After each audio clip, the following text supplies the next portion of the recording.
નમસ્કાર વિદ્યાર્થીઓ, ધોરણ 10 વિષય ગણિત પ્રકરણ 5 સમાંતર શ્રેણી અને એનો આજે આપણો 35મા દિવસનો આપણે લેસન ચલાવીએ છીએ. એનનું પૂરું કર્યું. હવે આપણે સરવાળા વિશે વિચારીએ. એની સામાન્ય સમજ આપણે જો મેળવીએ તો માની લો કે આપણે એમ નક્કી કર્યું કે ઘરની અંદર કોઈ બાળક હોય અને એના માટે આપણે એમ વિચાર્યું કે એના જન્મદિવસે દરેક જન્મદિવસે હું ગલ્લામાં એના માટે રૂપિયા મૂકીશ.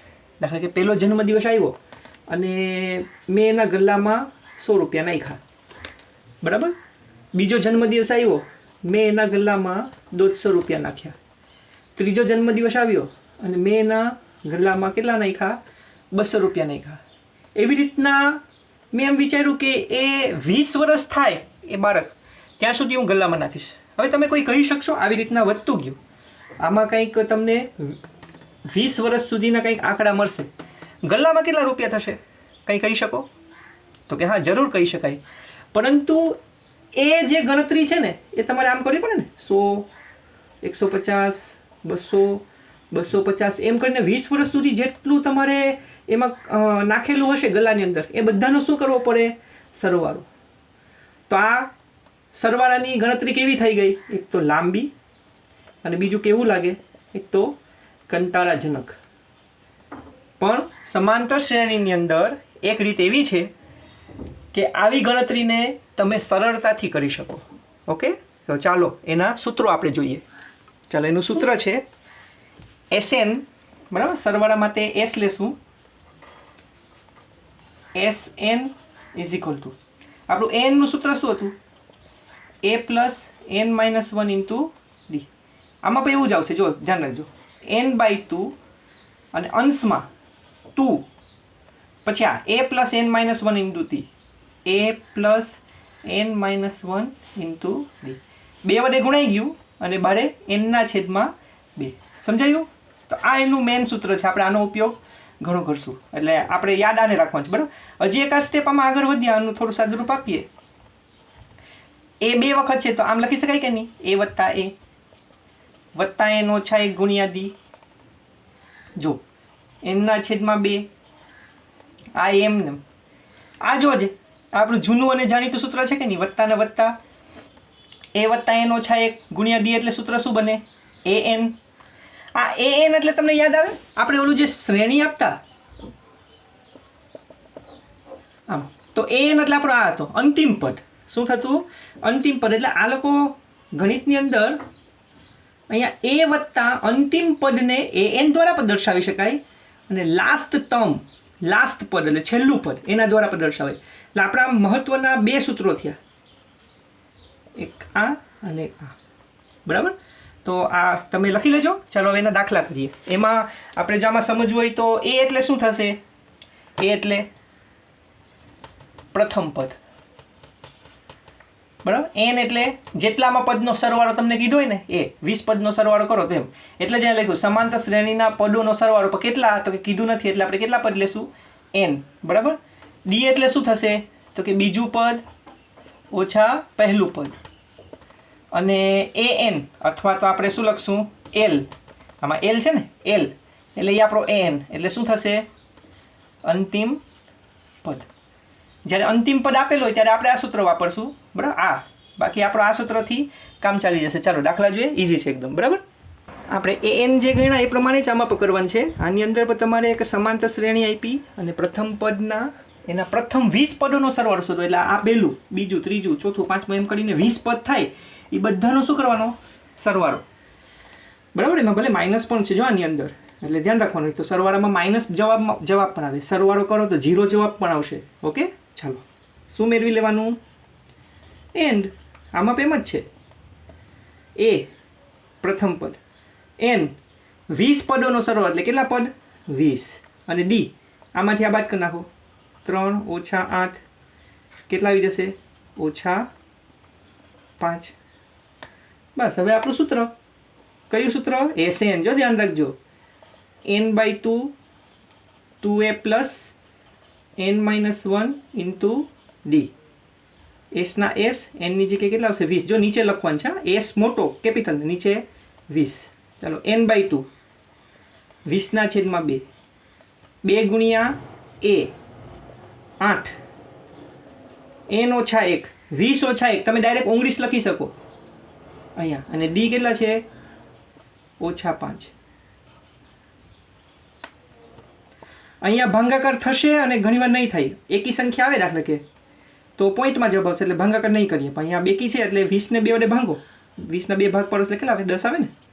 પછી અહીંયા ગુણાકાર કરતા જવાનું, ક્રમમાં જોતા જવાનું. ગુણાકાર 8 દુ ને 16 વત્તા અહીંયા કેટલા થશે 19 અને ઓછા 5. ચાલો 10 16 વત્તા ઓછા બે વચ્ચે ગુણાકાર છે એટલે ગુણાકાર કરીએ. વત્તા ઓછા અલગ અલગ નિશાન એટલે ઓછા 19 5 95 બરાબર. 10 વત્તા 16 ને ઓછા 95 બંને નિશાની અલગ અલગ બાદબાકી 79 મોટું કોણ 95 ની નિશાની ઓછા.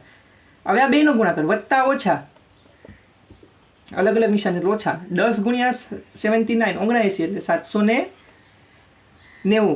તો પ્રથમ 20 પદ અને 20 પદોનો સરવાળો તમે કરશો ને આટલો આવે. ઓકે સમજાઈ ગયું. ચાલો એના પછી દાખલો જોઈએ. ચાલો બીજો દાખલો સમાંતર શ્રેણી ઓછા 37 ઓછા 33 ઓછા 29 ના 12 પદ સુધી સરવાળો કરો. બરાબર. રકમમાં એમ હોય તો આને શું કરી નાખશું બોક્સ કરી નાખજો A N D. A N તો આપણને અંતિમ પદ આપ્યો ને ત્યારે મળે. બરાબર. એ પહેલું પદ એન 12 પદ સુધી એટલે 12. ડી ઓછા 33 ઓછા 37 બરાબર. બીજામાંથી પહેલું પદ બાદ કરવાનું. કાઉન્સ છોડીએ વત્તા ઓછા ઓછા ઓછા વત્તા સોરી ઓછે ઓછે વત્તા એટલે 37. બંને નિશાની સરખી એટલે વત્તા. બરાબર. હવે બંને નિશાની અલગ અલગ બાદબાકી થાય તો ડી કેટલા આવશે 4 કોણ મોટું 37 વત્તા અને પછી આપણી સૂત્ર S N n/2 2a plus n-1 into D.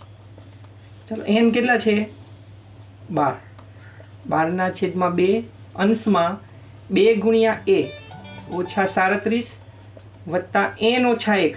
12 ઓછા 1 એટલે કેટલા થાય 11. હું ડાયરેક્ટ લખી નાખ્યું અહીંયા. અને ડી કેટલા છે 4.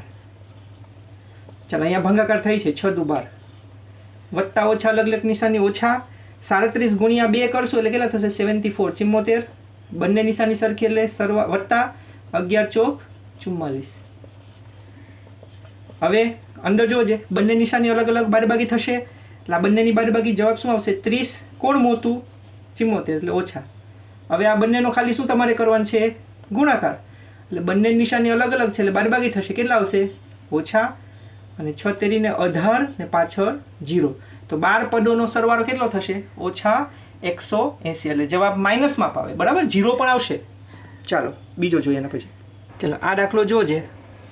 સમાંતર શ્રેણી જો પોઈન્ટવાળી છે 0.6 આ પહેલું પદ 1.7 બીજો અલ્પવિરામ ધ્યાન રાખવાના. બરાબર. વ્યવસ્થિત કરવાના. અને એના માટે S100 બરાબર ખાલી જગ્યા એમ કીધું. એસ આવ્યો એટલે સરવાળો સમજવાનું. કાં તો સરવાળો સરવાળો એમ કહીને શબ્દમાં કહેશે કાં તો આવો એસ વાળા કહે. કાંઈ નહીં. એસનું કીધું મેળવી લ્યો એ એન ડી. એ કેટલા છે પહેલું પદ 0.6. એન કેટલા છે 100. ડી આમાંથી આ બાદ કરી નાખો 1.7 માંથી 0.6 એ આપણે બાદ કરશું એટલે કેટલા આવશે 1.1. ચાલો હવે આપણું સૂત્ર S N n/2 2a plus n-1 into D. એસના એસ કેટલા આવશે અહીંયા 100 એટલે 100 છેદમાં 2 50 લખી શકો ડાયરેક્ટ. 2 ગુણ્યા a 0.6 n ઓછા 1 100 ઓછા 1 એટલે કેટલા થાય 99. અને ડી કેટલા છે 1.1 કેટલા આવશે અહીંયા 50. આ બંનેનો ગુણાકાર કરો કેટલા આવશે 1.2. આ બેનો ગુણાકાર બંને નિશાની સરખી છે એટલે સરવાળો થશે વત્તા આવશે અને ગુણાકાર કેટલો થશે 108.9. હવે 50 ના 50 આ બંને નિશાની કેવી છે સરખી એટલે એનો સરવાળો થાય 110.1. તમારે કરવાનો. હા તો હું કરી જ નાખું છું. હવે આ બંનેનો ગુણાકાર કરો. આ તો તમારે જ કરવાનો છે, હું નથી કરતો. અને પછી લખી નાખવાનું કે S100 આટલા હોય. એટલે ઓપ્શનમાં પણ પૂછાય આવું. 4 ઓપ્શન આપી દઈને પછી એમ કે આ ગોતો તો તમારે આ રીતના મેળવી લેવાનું. ઓકે ચાલો એના પછી જોઈએ. ચાલો અહીંયા પ્રશ્ન કંઈક બદલાવી નાખ્યો છે મેં. અપૂર્ણાંક છે અને બીજું ખરા ખોટા સ્વરૂપે લીધું એટલે આમાં સમાંતર શ્રેણીના 11 પદ સુધીનો સરવાળો 33/20 સરવાળો આપી દીધો છે. તો આપણે નક્કી કરો આનો સરવાળો 11 પદ સુધી ગોઠવો. જો જવાબ આ આવે તો વિધાન સાચું ને આ ન આવે તો વિધાન ખોટું. ચાલો AND એ કેટલા છે 1/15. n કેટલા છે 11 પદ સુધી એટલે 11. d કેટલા છે તો કે પહેલામાંથી બીજું બાદ કરો 1/12 ઓછા 1/15. ચાલો બંનેના છેદ અલગ અલગ છે એટલે બેનો શું કરશું ગુણાકાર કરશું. 12 અને 15 નો ગુણાકાર કરો એટલે 180. પછી ક્રોસ ગુણાકાર 1 × 15 15 નિશાની વચ્ચે હોય તે ને 12 × 12. ચાલો ઉપર કેટલા આવશે 3/180. અહીંયા ભાગાકાર થાય છે આપણે રહેવા દઈએ બરાબર. ડી આ જ લખશું આપણે પછી જોઈએ એમાં. SN n/2 2a plus n-1 × d. S ના S એની જગ્યાએ 11. અહીંયા 11/2. જો અહીંયા ભાગાકાર નથી થતો તો રહેવા દેવાનું. 2 × a એ કેટલા છે 1/15. n ઓછા 1 11 પદ છે ને n એટલે 11 એટલે 11 ઓછા 1 કેટલા થાય 10. અને d કેટલા છે 3/180. ચાલો અહીંયા 11/2. અહીંયા કોઈ ભાગ ઉઠતો નથી તો 2 × 2 પછી વત્તા જો અહીંયા 0 0 ઉડે. બાકી શું રહ્યું 1 તેરી 3/18. 11/2 એમને એમ રાખીએ. અહીંયા જોજે અંશ અને છેદ છે ને એટલે એ નીચે આવી ગયા. આની જેમ જ અંશ અને છેદ આવી ગયા. આપણે આ કાઉન્સનો જ સાદુરૂપ આપશું ફરીથી. અહીંયા 15 અને 18 બરાબર 18 છે તો અહીંયા તમે જો વિચારો છે 3 6 18 થાય કે નહીં. એટલે હું અહીંયા કીધું કે અહીંયા ઉડતું હતું આપણે ઉડાડ્યું નહીં અહીંયા ઉડાડ્યું. તો અહીંયા બાકી શું રહ્યું 1/6. અહીંયા 15 ને અહીંયા 6 તો 15 6 90. પછી 6 વડાનો ગુણાકાર 6 દુ 12 અને અહીંયા 15 એકા 15 બરાબર. અહીંયા ઉડી ગયું ને 3 હતા એ ઉડી ગયા એક જ રહ્યો. હવે કેટલા આવ્યા 11/2 અને અહીંયા શું આવ્યું 12 ને 15 કેટલા થઈ જશે 27 અને છેદમાં કેટલા આવશે 90. હવે અહીંયાથી તમારે ભાગ ઉડાડવાના. જો ઉપર 9 તેરી ને અહીંયા 9 × 10 9 9 ઉડી ગયા બરાબર. હવે જે બચ્યું ને 11 2 3 ને 10 આમાં કોઈના ભાગ ઉઠતા નથી તો અંશ અંશનો ગુણાકાર 11 તેરી 33 નીચે 2 × 10 20. જો કદાચ ઉઠતા હોય ને છતાં તમે ગુણાકાર કરી નાખ્યો હોય ને તો અહીંયા પણ ભાગ ઉડે. અહીંયા અવયવ પડે છે પણ કોઈના ભાગ પછી ઉપર નીચે કાંઈ ઉઠશે નહીં. એટલે આ જવાબ આવ્યો. તો જવાબ ઈ જ છે કે નહીં. તો શું લખશું વિધાન કેવું છે સાચું છે. તો આવી રીતે તમને જો AN ના દાખલા આવડશે તો આ પણ દાખલા તમને આવડી જ જશે બરાબર. SN નું સૂત્ર ખાલી એક યાદ રાખવાનું છે. તો યાદ રાખવું જ પડે. આપણે ઘણું બધું જીવનમાં યાદ રાખવાનું છે. યાદ રાખતા રાખતા જ આપણે આગળ વધીને કંઈક બનવાનું છે. શ્રેણી લખવાની AND D આવા હોય ત્યારે ધ્યાન રાખવાનું એ મેં તમને સમજાવેલું છે. સૂત્રમાં કિંમત n ઓછા 1 છે એટલે 11 હતા એટલે ડાયરેક્ટ 10 લખી નાખવાના 1 ઘટાડીને બરાબર. અને પછી તમારે અહીંયાથી આગળ વધવાનું સરવાળા બાદબાકી ગુણાકાર ને બધું કરતાં કરતાં છેલ્લે તમારો જવાબ આવી જશે. નિશાનીમાં ભૂલ નહીં કરતા, છેદ ઉડાડવામાં ભૂલ નહીં કરતા, સરવાળા બાદબાકી ગુણાકાર ભાગાકાર એ બધું મેં તમને સ્પેશિયલ વિડીયો દ્વારા શીખવાડેલું છે. અમુકને આવતું હતું અમુકને નહોતું આવડતું બરાબર. રિવિઝન થયું છે કાંઈ વાંધો નહીં. તો પ્રેક્ટિસ કરજો. પ્રેક્ટિસ કર્યા વગર આવડશે નહીં. આ 4 દાખલા એ સિવાયના મેં બીજા 2-5 દાખલા તમને હોમવર્કમાં આપું છું. જો રકમ આ પ્રમાણે છે જે એક આ 2 રકમ છે અને નંબર તમે આપી દેજો. જવાબ મેં બીજા દાખલાનો લખી નાખ્યો ત્રીજાનો લખ્યો નથી એ તમારે કરવાનો. ચાલો એના પછી એમાં 400 ઓછા 450 જવાબ આવશે. 8મામાં 525. 9મામાં ઓપ્શનવાળો છે દાખલો ગણવાનો છે અને ડી જવાબ આવ્યો ને એ તમારો આવવો જોઈએ. 10મામાં પણ ઓપ્શનવાળો છે એમાં સી જવાબ છે ને એ તમારો આવવો જોઈએ. તો આ દાખલા તમે ગણજો બરાબર. સરસ છે મજા આવશે. દાખલા ગણશો આવડશે તો તમારો કોન્ફિડન્સ પણ શું થશે વધશે બરાબર. ઘણા વિદ્યાર્થીઓ એવું કરે છે કે ખાલી લખી લે છે વિડીયો નથી જોતા એવું બને છે. પણ વિડીયો બહુ મહેનતથી હું બનાવું છું. તમે પણ મહેનતથી ઘરે લેશન કરો જ છો પણ છતાં વિડીયો જોજો. પહેલાં લખી લેવાનું નોટબુકમાં અને પછી નોટબુકને સામે રાખી અને વિડીયો જોતાં જોતાં એને સમજવાનું. ઓકે. તો આશા રાખું છું કે તમે એ પ્રમાણે કરશો. મોઢે દાખલા ગણજો, યાદ રાખજો. સૂત્રને બધું આંખ બંધ કરીને સૂત્રો દેખાવા જોઈએ. રીત તમને ખબર પડવી જોઈએ તો તમે 10મામાં કંઈક નંબર લાવી શકશો. ઓકે. ચલો best of luck. Thank you for watching.